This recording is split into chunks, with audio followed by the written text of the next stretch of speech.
comme d'habitude, il faut attendre d'avoir le nez sur le problème, et donc on doit tout financer vite maintenant.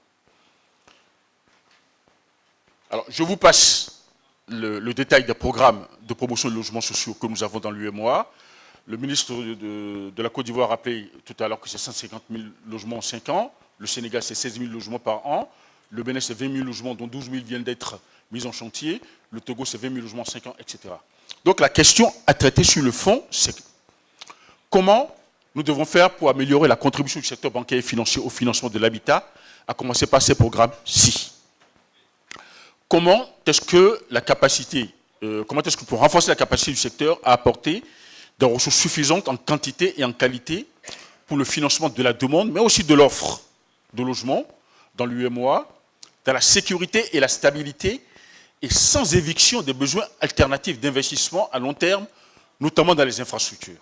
Parce que si on doit tout mettre l'argent juste sur le logement et puis dégarnir ce qu'on faisait déjà, ben, on ne fait que déplacer le problème. Donc on ne l'a pas résolu. Au lieu de vous faire de grands schémas, moi je voudrais juste m'inspirer de notre exemple, de notre vécu, les problèmes que nous avons constatés sur les 6 dernières années, avec un échantillon suffisamment représentatif de banques dans l'Union, le dialogue avec les pouvoirs publics, pour partager un certain nombre de préoccupations avec vous, en l'articulant autour des acteurs clés, les États, les banques SFD, le marché lui-même, c'est le marché de la réglementation, et enfin les DFI. J'ai 20 minutes, j'espère que je vais encore avoir 3-4 minutes. Alors, sur les États, 3 types de préoccupations à résoudre rapidement. La gestion foncière, on en a parlé. Franchement, on ne peut pas dire qu'on met à l'aise une banque lorsque le titre foncier qu'on lui donne, elle ne peut pas être certaine de dire ça là, il n'y a pas un second propriétaire derrière. Hein? On doit fiabiliser ça. La fiscalité, fiabiliser cela et délivrer le titre foncier dans des délais raisonnables. La CRH, moi, refinance des banques et demande que les prêts soient assis sur une hypothèque de premier rang sur titre foncier. Si une banque peut avoir la faculté de me produire des prêts qu'elle a fait en janvier avec les titres fonciers et l'hypothèque, elle a du cash et elle peut réutiliser son cash. Donc, même si on n'a pas beaucoup d'argent, on peut mieux tourner cet argent-là.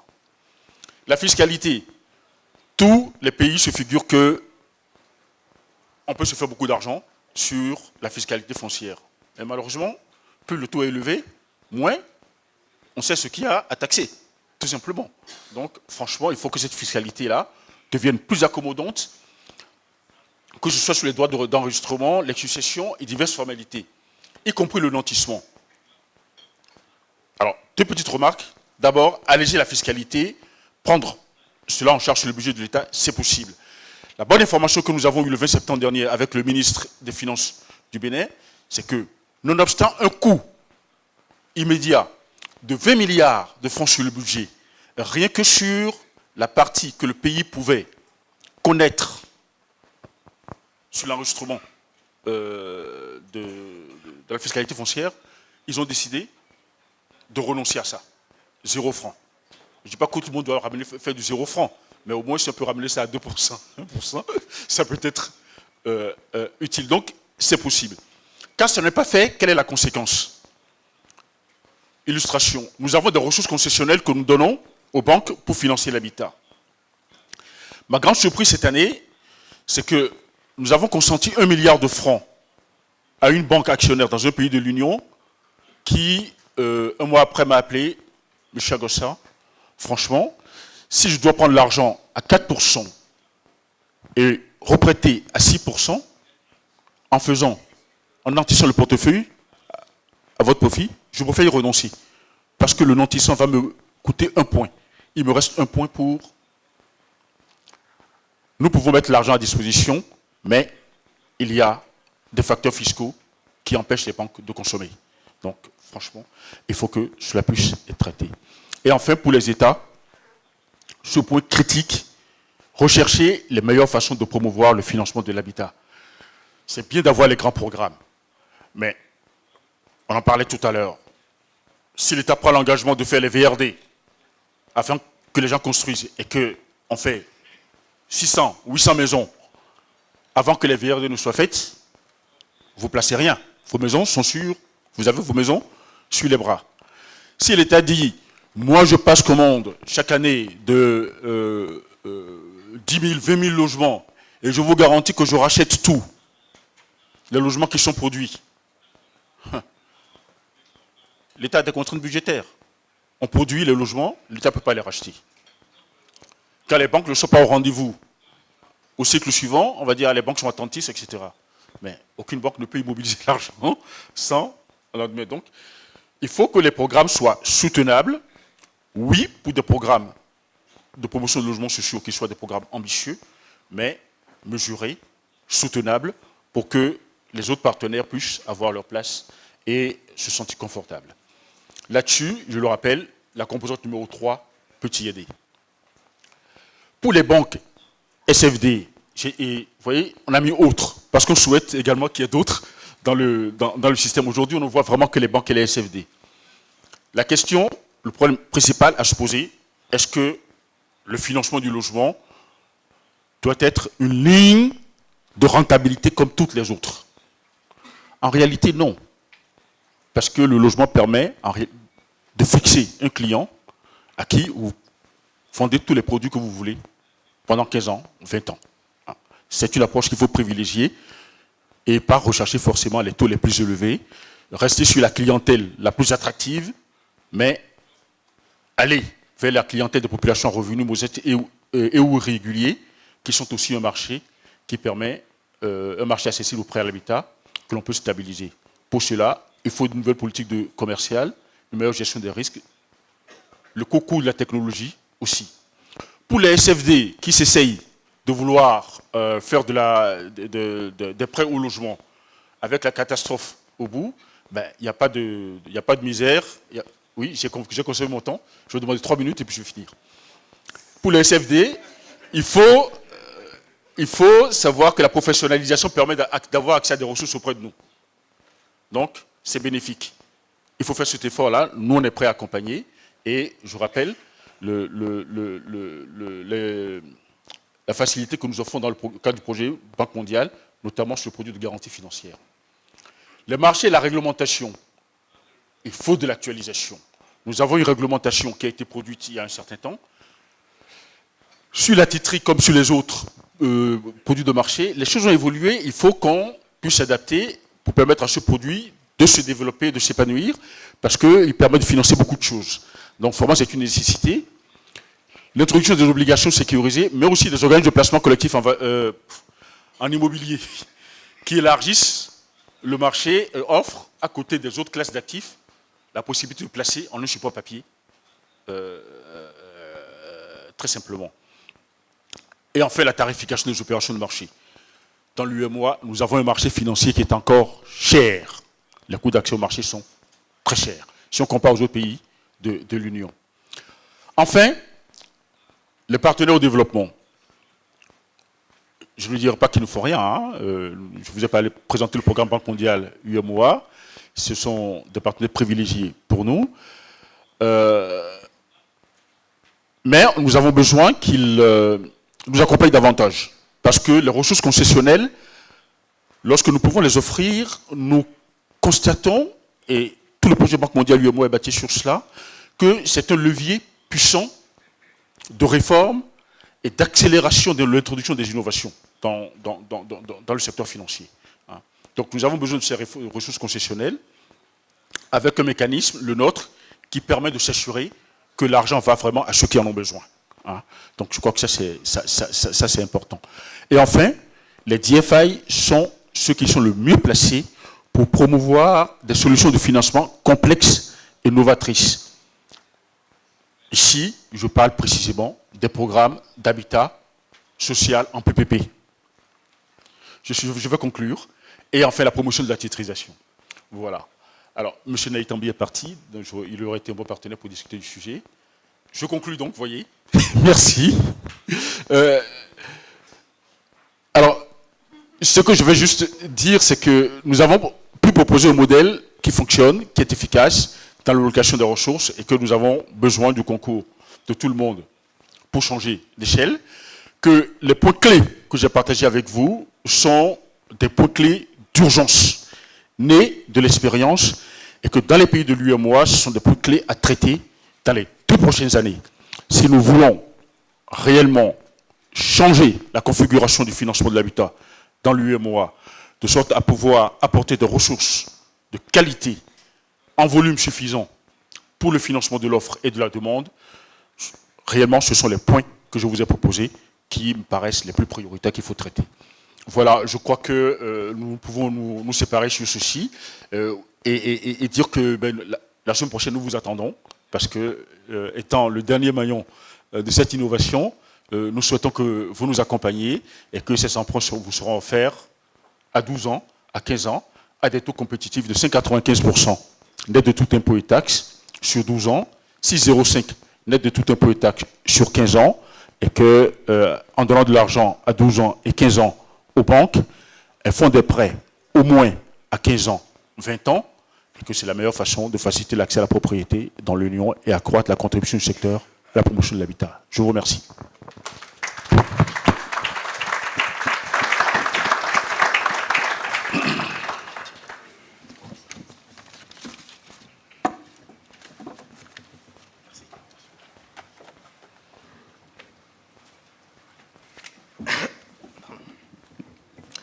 Merci, Monsieur Agossa. Très rapidement, j'appelle Monsieur pour le thème suivant, des prêts hypothécaires au marché des capitaux, enjeux de la chaîne de financement et du logement. Monsieur Tcherno Habib Han, Senior Housing Finance Specialist à l'IFC. Je garderai le temps cette fois-ci. Merci. C'est moi.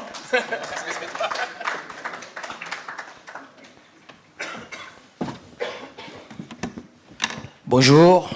Good morning. So, On va mettre le point rouge là, ça marche comment? Pour appuyer, pour mettre le point, pour montrer les... Tu fais ça. Oui, ça j'ai compris. Tu mets le point. Tu appuies comme ça. Ok, c'est bon.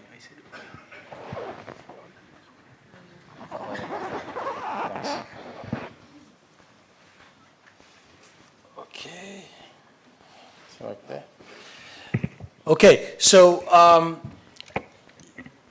la plupart des présentations ont été faites en français, donc je pense pour changer un tout petit peu, ma présentation sera en anglais. Donc, my presentation would be in English, just to change a bit.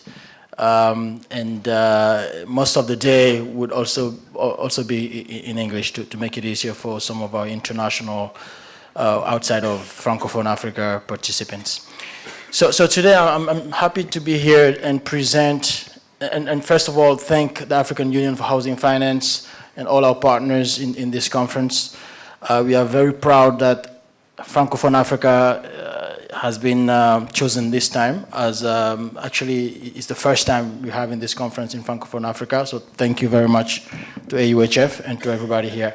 So I'm very happy to present today this subject matter about from end user financing to the capital markets, so issues along the value chain of housing finance. Oops, I'm going back, sorry. Okay, so basically this is just a provocative slide, all right? And honestly, the objective here is to set the decor in terms of what we are expecting all day long, because we'll have a lot of technical discussions in the panels. So real estate investments, weapons of mass destruction. Anybody can guess who said that? Anybody? Who's the famous guy that said this? It's a multi-billionaire. Just to give you a hint. Sorry? Sorry? Trump? Donald Trump. He's the president of America, okay. Anyways, Warren Buffett did not talk about real estate. He spoke about derivatives, okay? So I just wanted to show the similarities a bit, but we're in a market today where real estate is not mature, right? It's contrary to developed markets like in the US where you had the subprime, etc. We're very far from that in these markets. So Warren Buffett said derivatives are financial weapons of mass destruction. So this was in 2002, and you know what happened after that. Anyways, so what are we looking at, right? As you know, in real estate, we have different asset classes. You have multifamily, residential housing, office space, industrial, retail, hotel, and hospitality in general, and then some more of other type of developments. So here we're focusing on housing, I mean, in this whole conference, because as you know, as the name entails, African Union for Housing Finance is focusing on residential housing. And the reality is you have much more opportunities in that sector today than anywhere else, because this is a sector that grows naturally, right, with population growth and the growth of the GDP of the economy in the different countries. So a lot of opportunities, and specifically in affordable housing, because that's where we see the masses. A lot of markets are saturated today. You go to Kenya, where I'm based, you can see a lot of empty, high-end residential homes. Here we're talking about affordable homes, affordable housing, where there's a huge demand, not enough offer, supply in the market. So this is the model, how we kind of try to look at this, right? So you have the lower income at the bottom, where we are really trying to focus on, and the middle income, and you have upper income at the end, where those guys have easy access to mortgages. So the idea is, how can we develop instruments to help develop, to help actually support the housing sector for the lower income segment. So you can see the different things that could be used in there, and the focus for us would really be in that big chunk, the lower income space and the middle income one. So this is a framework, right, of the ecosystem, right? How do we build a viable housing finance market in African economies? So obviously we need all the enabling environment matters, right? I mean, the Minister of Housing here in Cote d'Ivoire mentioned it earlier this morning, and other speakers did as well. The legal and regulatory framework, access to property rights, foreclosures, laws, those are very important matters, and other things as well.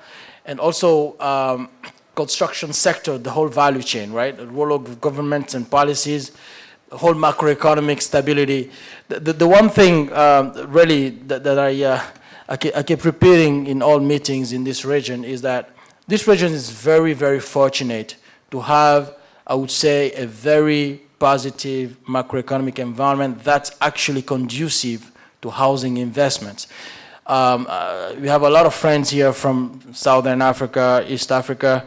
The interest rate markets in this region is very low, right? I mean, in East Africa, mortgage rates are between 14 and 22%.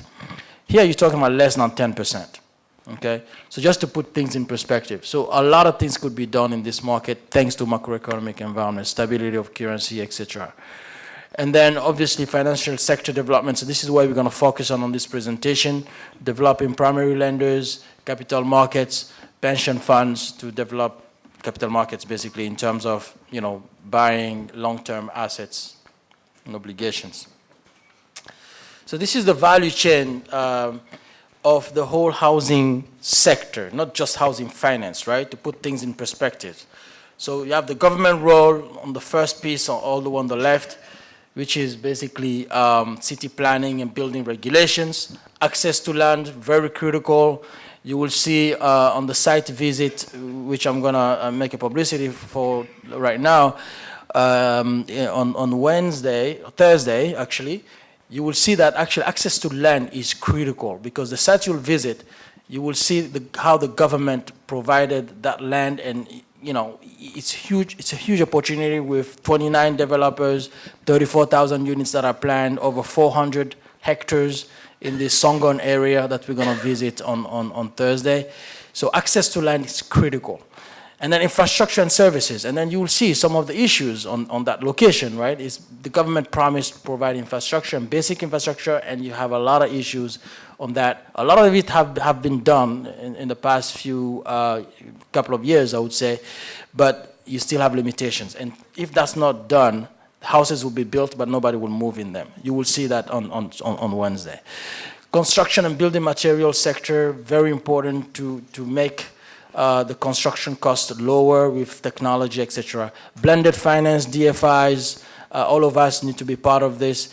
Developer finance as well for the supply side, and then the end user finance, and we'll focus on those last two pieces going forward. So another way of looking at this, I have to go like this, right? Okay. Ça bouge pas.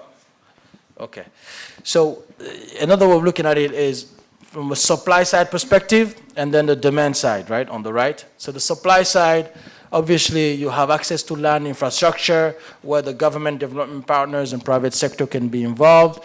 And then materials, construction materials, as I said earlier, and the actual construction where you need builders and banks, right? On the demand side, the primary markets, obviously banks and MFIs, and then secondary financing with capital markets, right? So the whole goal is to increase access to affordable housing. So this is how basically the whole value chain looks at like as well, right? Now, what are the challenges and opportunities that we see in this market, right? Obviously, as I said, in this region, macroeconomy is very, very good. So that's key for developing the space. Very good competition going on in the market with new entrants that would make it, you know, I would say a little more challenging for some of those players that focus on high end, you know, to diversify their businesses to go into affordable, the affordable sector. And then difficult operating environments due to lack of infrastructure that I mentioned earlier. And the last 3 points, which I will also focus on here, scarcity of long-term financing, concentrated corporate credit portfolio with high NPL ratios, and then a predominance of alternative informal financing models. So this is very informal. The way people finance their homes, as you know, incrementally, it's not scalable. So it's really critical to build systems to finance, hence the topic of my presentation. So the chronic housing crisis, everybody knows some of these things.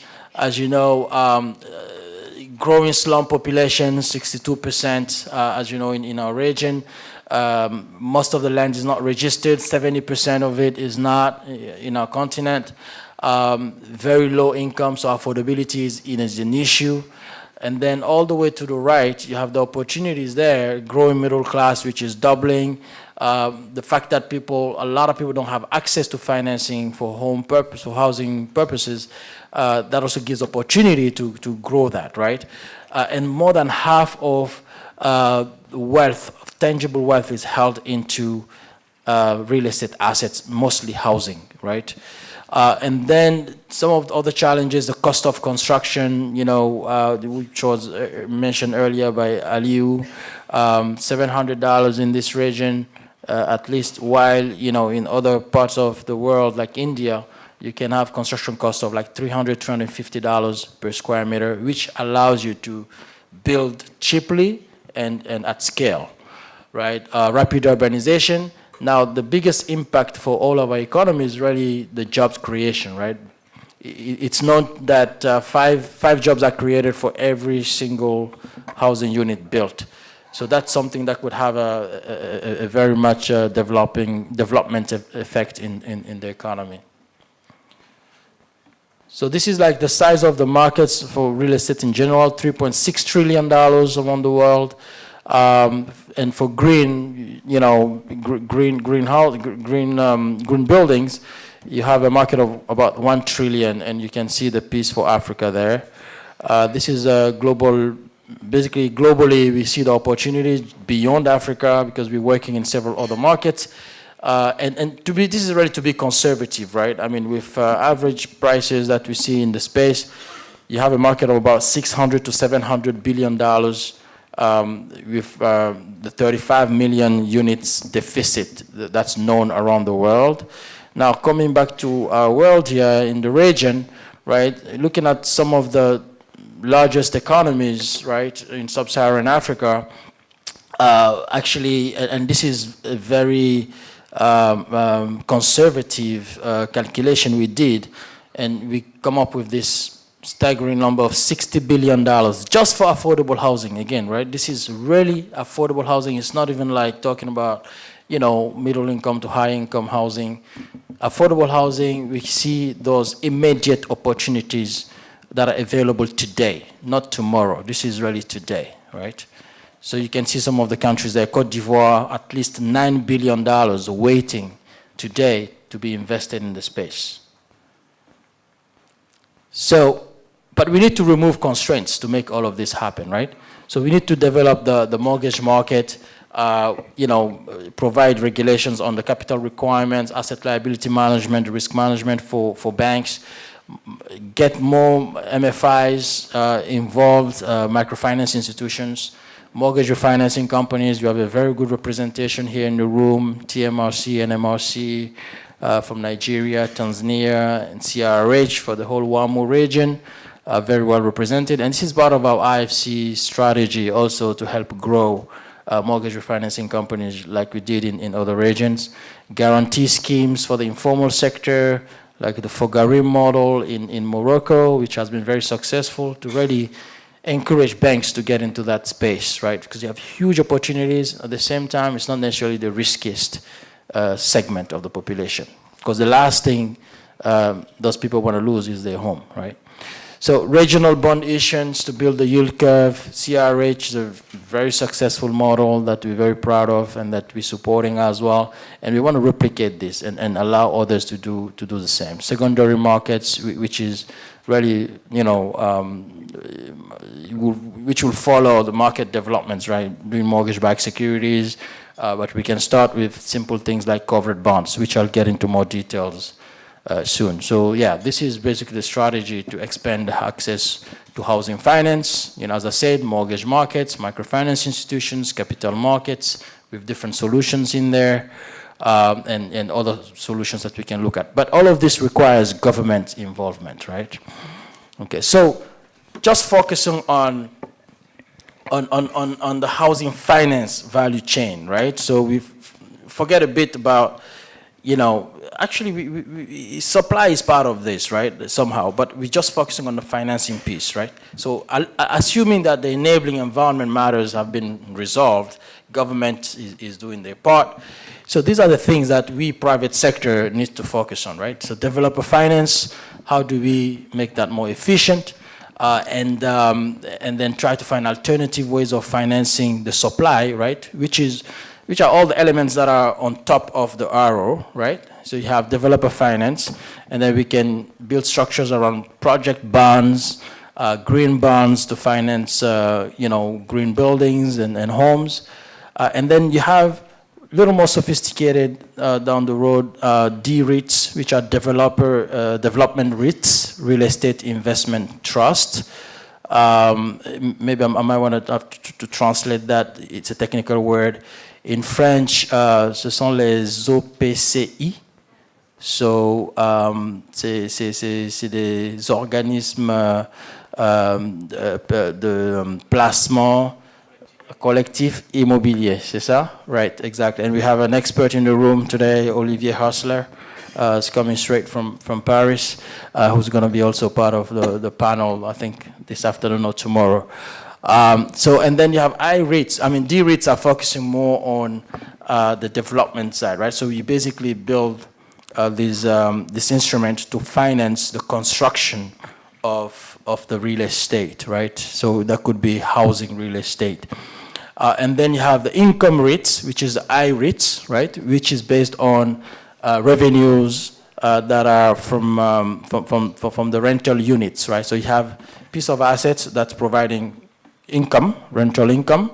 So you can securitize that. I mean, you can create an instrument that basically get fed with the income from the underlying assets, right? So you have an instrument that can be very profitable. I mean, in Kenya, we have one, and I think we're trying to see how to develop that. And CAF has done some great work on that as well. I think there's some research on the CAHF, which is also a partner of AUHF website. So now at the bottom, this is more on the demand side, right? So how do we develop the instruments to allow people to acquire these homes?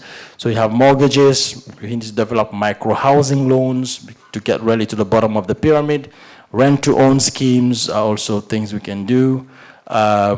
Green bonds, covered bonds, RSFs are risk-sharing facilities. You have guarantees, models that we can put in place. I mentioned the Fogarim model in Morocco, that works pretty well. Mortgage refinancing companies, and as you get more and more sophisticated, you can issue mortgage-backed securities, right? Or CMOs, right? Collateralized mortgage obligations, which are tranches of mortgage-backed securities. They're not the ones that created the crisis. Let me just make sure I clarify that. They were the CDOs, which are the collateralized debt obligations, which are actually a succession of, structured products that really had some underlying assets that were not that clean, basically. Right. So that's how that value chain looks. We can get into more detail. As I said, this is really setting the stage of deeper conversations during this conference. So I'm not gonna get into the details of each one of these products, but this is basically telling you what's out there, what's possible. So just looking at green bonds for a second, right?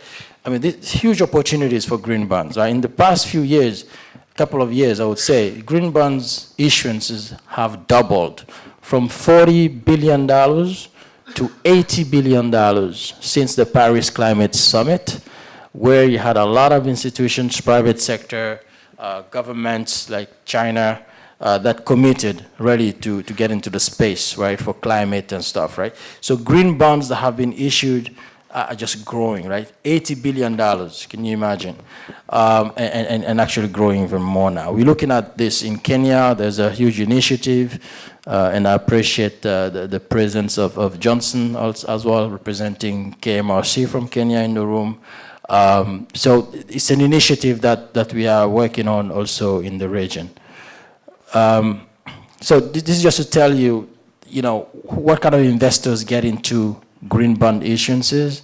You have, what they call the principles of responsible investments, PRIs.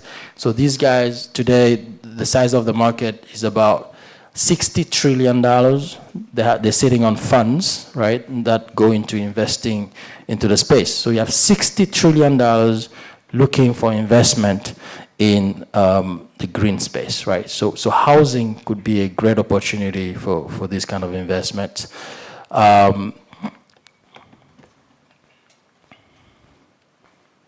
Yeah, and then I just want to show you a bit, some structuring possibilities.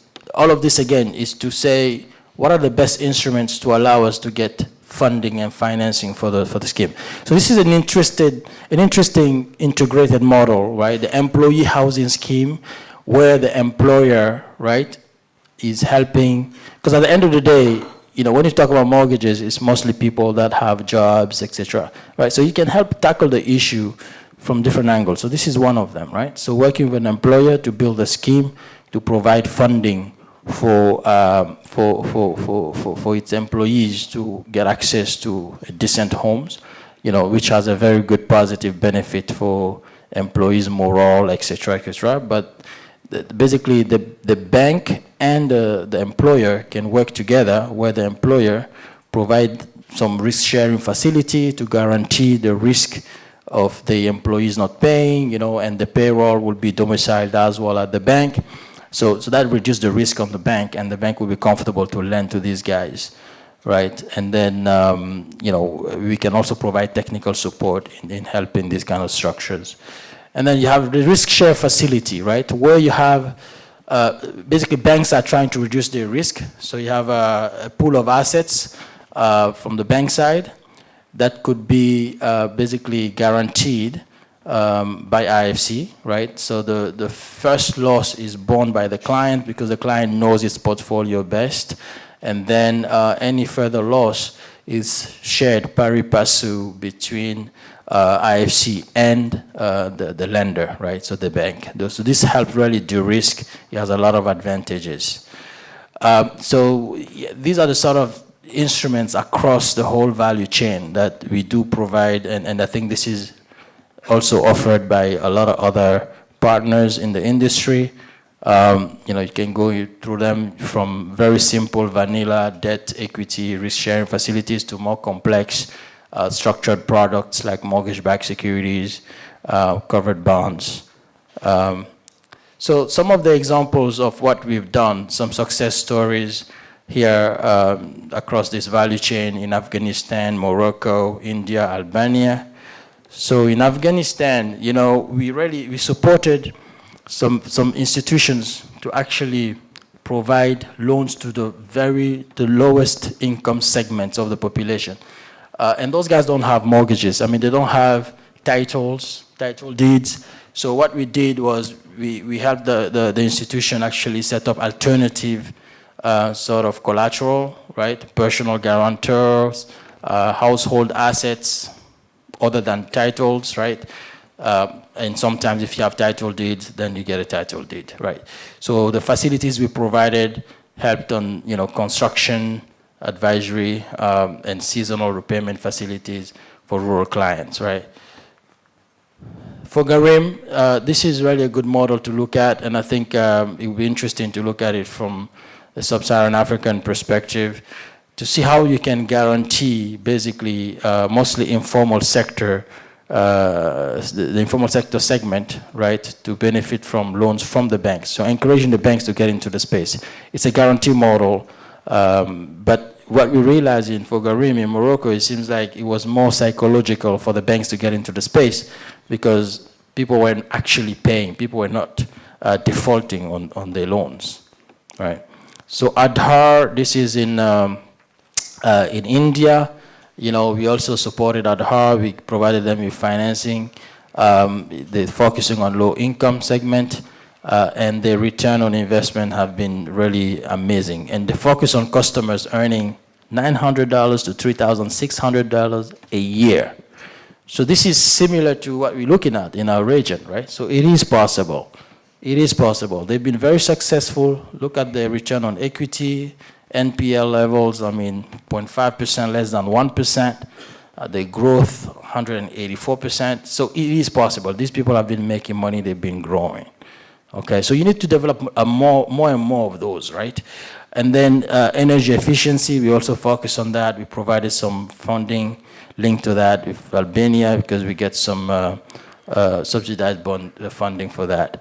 And we also helped Punjab National Bank issue $75 million NCD bond in green, right? So green bonds issuance. So we're doing this a lot in several other regions. We also help a lot on covered bonds, but covered bonds, you need legislation for that.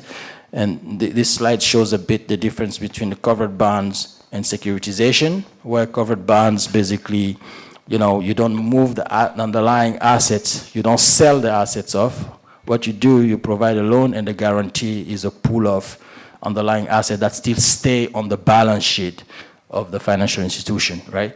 While when you securitize, you have to sell off the instrument and, the underlying assets off, right? So, after all of this, right, the bottom line is, how do you lend to these people and still make money? Because this is the focus here. We're trying to be able to solve the affordable housing conundrum, right? So how do you lend to Halima? She's an engineer earning $500 a month. I showed you earlier, right? Some guys earning, less than $3,000 a year, right? So it could be less than actually Halima, right? The people are doing this in India, so it is possible. Here, financial institutions are running away from these kind of people. They don't lend to these people. Nobody's lending to these people. So we hope with Christian line of credit from the World Bank, you know, they will be enticing some of those financial institutions to look at these guys, okay? I mean, the laundry business, Olivia selling her fruits the corner of the street. I mean, she needs a decent home. And, you know, actually, my Indian colleague would tell you that Olivia, that you see there on the screen, a food trader on the street, actually, that she's more, how do you say that? She's less risky than a banker who is who can actually lose his job any day. But Olivia always has her spot at the corner of the street, selling her fruits, right? Exactly. So yeah, it is possible. We can do this. And how to do this, right? Technology. Technology is key. Our Indian banks, the Indian clients we have, leveraged technology to get to these people and make underwriting of the loans cheaper and easier, right? So you have a lot of advantages for this because you can track loan performance, client preferences, you know, safeguarded environment. Everything is very secured. And, you know, actually there's a funny, interesting story where the underwriter, right, who goes all the way to the village in India, right, trying to underwrite loans from this rural area. I mean, they have an iPad and they have all the information from the client on the iPad, on the spot.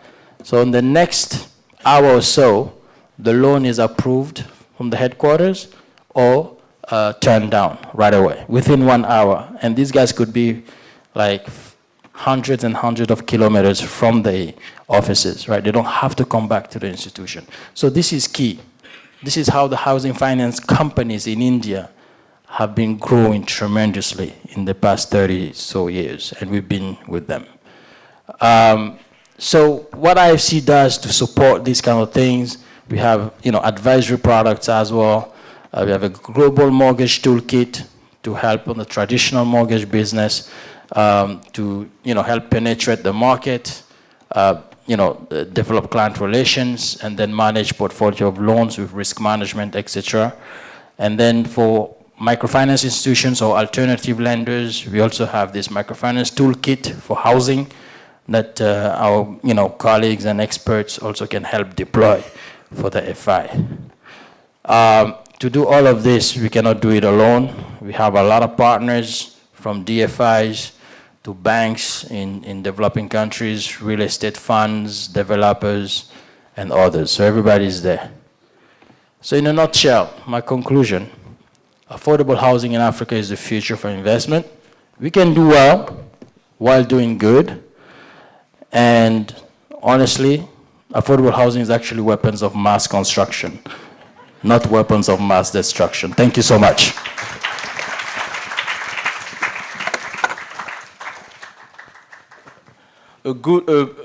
Un applaudissement nourri pour notre sponsor principal. Merci.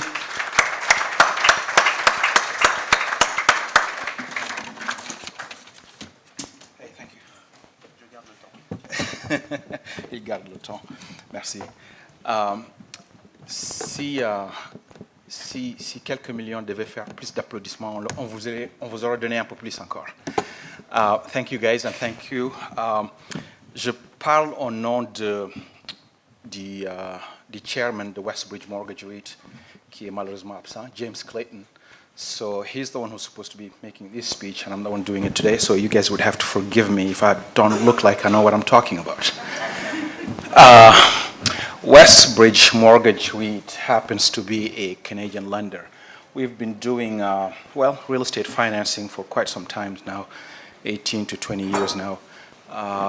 And we happen to be fortunate enough to have bought last year the Côte d'Ivoire Housing Bank, BHCI, which we are now majority shareholder of. And BHCI has been in, shall we say, state hands for about 24 years, and now it's a private entity owned, majority owned by Westbridge. Westbridge is a construction lender. That's all we do. That's all we've been doing for the past 18 years. We've also done secondary market trading, as in securitization and portfolio trades. And again, that's all we do. So, la BHCI, maintenant, sous Westbridge, devient donc essentiellement une banque de construction, et c'est tout ce que nous faisons. Juste de l'immobilier. La raison, c'est, comme vous le savez, il n'y a pas vraiment d'institution financière en Afrique qui ne fait que de l'immobilier comme métier. À part peut-être mes amis de Shelter, avec Andrew qui est là. Shelter Afrique va me pardonner de dire c'est les seuls, c'est les diplomates qui font du crédit. Right, Andrew? You forgive me for calling Shelter diplomats dabbling in credit. It's about the only entity, and now Westbridge being behind BHCI, we do believe one of the best way to tackle housing shortages is to have entities that do that and only that, because it's through that sort of expertise that you build scale, but scale and depth, which is what has been missing for a long time. How do you move these? Quelqu'un va me dire là? All right. Well, we housing deficit. You guys have seen the numbers. You don't have to believe in them. We don't. I happen not to a large extent, and I think it doesn't really matter. And the reason why I think that is, at any point in time, in the most advanced countries on the planet, you will have housing deficits. By its very nature, you always have more demand than supply in housing in general. So it shouldn't be a huge problem. In Côte d'Ivoire in particular, there's just a huge pent-up demand, and there's, of course, supply that doesn't seem to work very well. So la notion, la difficulté avec la difficulté auquel on fait face, à laquelle on fait face en termes de logement, c'est bien sûr le déficit. Nous, et en pratique, ce n'est pas vraiment important que le déficit soit 400 000, 200 000, 300 000. Et je vais avoir l'air du non-croyant qui rentre dans l'Église pour questionner la présence de Dieu. Nous ne croyons pas nécessairement à cette histoire de 400 000, 200 000, mais ça n'est pas important. L'expérience que nous avons, c'est qu'il faut juste construire des maisons. It really doesn't matter what you do. Just build houses. And I'm going to borrow a page from Nike. You just do it. It doesn't matter whether it's a small, low income, high income, just do it. And that's how you're going to get this supply and demand imbalance taken care of. That's opinion, by the way. This is what you have in Côte d'Ivoire, and I think to a large extent it reflects what you may have in different countries as well. The demand is there, it's strong, may not be terribly financeable. The supply is just non-existent to a large extent. What we've done for the past 9 months, we've tried to provide practical answers to these questions. And we think you need to figure out a way to support the demand. It's there, so it's a matter of making it quote-unquote financeable. Donc, supporter la demande est, dans notre avis, la meilleure façon de rendre ce problème de déficit, de créer un équilibre entre votre offre et votre demande. Et à la différence de, on va dire, les autres approches qu'on a vues jusqu'à présent, nous avons choisi de prendre une approche très pratique à la chose. Il y a des gens qui veulent acheter des maisons, il y a des gens qui veulent les construire, il y a une banque au milieu. Nous travaillons avec les deux pour avoir des solutions très pratiques. Et très pratique, ça veut dire, par exemple, depuis 7 mois, nous prenons des exemples. Ils ont dit, et le ministre l'a dit ce matin, que ce qui manque, c'est du financement abordable aux acheteurs et aux constructeurs. And that's what the minister said. He said financing is not affordable, and that might be the issue. Well, we've tackled it. We're offering zero-rate mortgages to buyers. And there is no asterisk, there is no what if and buts. It's there. Pour les acheteurs qui le veulent, et ça c'est une réponse directe à ce que le ministre dit quand il dit qu'il n'y a pas de financement accessible. La BHCI offre du financement à 0 taux. Il n'y a pas d'accès dans ça, c'est 0 taux. So, en théorie, ça veut dire qu'une institution financière peut le faire. Et nous le faisons. Those of you looking for a house, you can come. It's 0. And it's a real 0. There's nothing behind it. We've started it. Now, someone might say, well, where is it? We've built about 153 houses for our staff. Habib had mentioned employee housing schemes. Those 153 houses, we've built them from, well, we made the decision in March. The houses will be delivered at Christmas. That's a practical answer. And those houses, people buying those houses are our employees, the bank's employees, these guys. And these guys in Côte d'Ivoire, their income distribution reflects the average income distribution in the country. You're looking at a median income of about $508. And each and every one of these employees has qualified for these houses. Each and every one of them. So c'est possible de rendre ces maisons réelles. Les 153 villas que nous construisons, par exemple, pour les employés de la BHCI, sont plus que des maisons décentes. On parle de 4 chambres à coucher, 4 salles de bain et un garage, à des employés dont la distribution de revenus reflète essentiellement la moyenne de la distribution de revenus du pays. Je suis certain qu'ils veulent des salaires plus élevés, mais la médiane est dans les 508 dont M. Anne parlait, pour l'Inde par exemple. Et ces gens peuvent avoir accès à ces maisons. So, ça, c'est des solutions pratiques que nous offrons. Elles sont là. La seconde solution pratique, encore une fois, ça a été abordé un peu plus tôt, c'est des fonds de garantie. Nous mettons en place un fonds de garantie auquel nous invitons la Banque mondiale, CRH, BOAD, le gouvernement.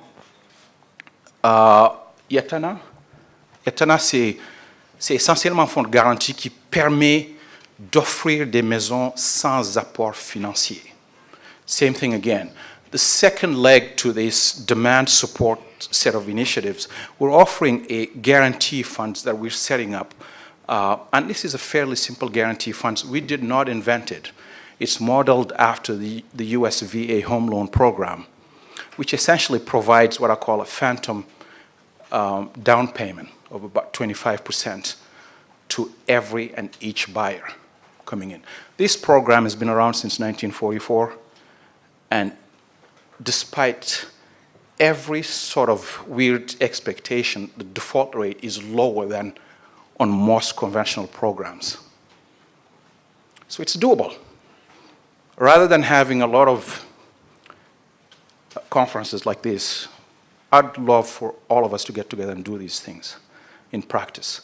And this is something we could put together. We have put this fund in place, and we're happy to share the experience with each and every one of you. C'est ça que nous faisons pour soutenir la demande en pratique, et we could scale this up. Now imagine, in the past few months, this is, again, less than 200 homes, and we've been setting it up in about 7 months. We could do better. We could scale it up. You guys could borrow a page from us anytime you want, and this is how we think we could tackle it. So demand is where you need, this is the fund, the guarantee fund template. It's a fairly simple one. Again, nous ne l'avons pas inventé. C'est un programme qui existe depuis 1944 et il marche relativement bien avec un taux de défaillance qui est plus faible que les programmes sans garantie. Ça, c'est aux États-Unis. Il n'y a pas de garantie que ça va performer de la même façon en Afrique, mais on va voir. Je ne pense pas que les Africains sont trop différents du reste du monde dans ce sens. Vous verrez dans la présentation les exemples pratiques derrière le fond. Et on l'a fait comme la plupart des choses qu'on essaie de faire. On essaie de le faire de façon non intellectuelle. C'est-à-dire, c'est pratique, ça répond à un besoin d'une personne et ça couvre toutes les questions pratiques à laquelle un acheteur peut faire face. Ça, c'est, again, l'exemple pratique dont je parlais pour les villas. Nous avons donc acheté ce terrain en mars, en avril. Il était vide, c'était une forêt. La construction est déjà pas mal en marche et je pense qu'à Noël, on devrait pouvoir commencer à livrer les maisons. Le second aspect d'un problème de déséquilibre dans un marché, c'est gérer l'offre. Donc, nous avons taclé un peu la partie de la demande en termes de supporter ça. How do you manage the supply side of it? Simple. We do believe the key to dealing with the supply side is expertise. And as dumb as that sounds, what we do, I have 2 builders here who happen to be our customers. What we do with them, we never grant a loan before visiting the site. Every single one of them, we visit the site. We bring the builders to our houses, to our homes, to our offices, and we work the deal with them. We have our architects, we have our quality consultants in-house, and our goal is to help the builder build the best possible project. We don't say no. Our job is to get there. But you can only do that when you're a specialized, focused bank. You cannot do that if you're a generalist bank. It's just going to eat up so much of your resources, it's usually not worth it. And for those builders, the rates here typically run around 13%. Where's shelter? Oh, sorry. We do that at 9%, and we're still making money. So what we think you need is essentially that. We do custom, tailored lending. Et c'est la clé, c'est cette habilité, cette capacité que nous avons de mettre toute notre expertise sous forme de crédit sur mesure, sous forme de structures qui sont là pour accompagner ce producteur en particulier. Et ça, ce n'est pas quelque chose qui est facilement faisable quand vous êtes un généraliste. Donc, nous faisons notre sur-mesure, nous créons des produits, mais avec toujours the end user at the end, avec toujours l'acheteur ultime dans la tête. Et c'est ça qui nous permet de faire ces choses. Il y a des choses à faire qui sont du niveau institutionnel. Donc, vous avez votre demande qu'on essaie de résoudre, vous avez votre offre. Ça, comme banque, on peut avoir un effet là-dessus. Le cadre institutionnel dans lequel on fait ça, c'est un peu plus difficile. So, we might deal with our demand and supply side fairly easily. The idea being to always when you look at your typical supply and demand curve, what we've been doing for the longest time are incremental changes that essentially move your demand or supply, your quantity of supplies along the same demand curve. That doesn't deliver the sort of paradigm shift we need. What you need is processes that change the entire supply curve. So that means bringing in every one of the builders with you. And those are simple things. The very specialized lending we do, but also the basic institutional framework in the country you're in. And Côte d'Ivoire has been, shall we say, lucky enough to have done a lot of those reforms that they need. But they still need to do a lot more. We're, as a lender, we can't really do much there. But it's safe enough. I can tell you, it's safe enough for an entity like Westbridge to migrate all the way up from Canada, all the way down here, and do these things. We've doubled our bank's asset base in 9 months. I mean, doubled. And with the same personnel, by the way.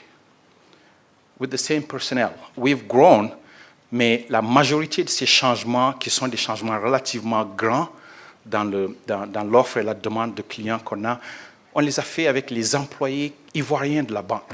Et ça, c'est important, parce qu'une des choses qu'on dit dans le cadre du socle institutionnel, c'est le manque de qualité dans les capacités dans le pays. And we've been very good, lucky enough, nous avons été assez chanceux d'avoir un personnel sur lequel on a pu bâtir cette chose et livrer ces réformes. Et ça marche. Mais la clé, on pense, we just have to do it. That's all it takes. And that's what we've been doing. And I'm happy to have shared this experience with you guys. The hope is that we would be in a position together to scale this thing up, multiply it in different countries, and get it done. Thank you.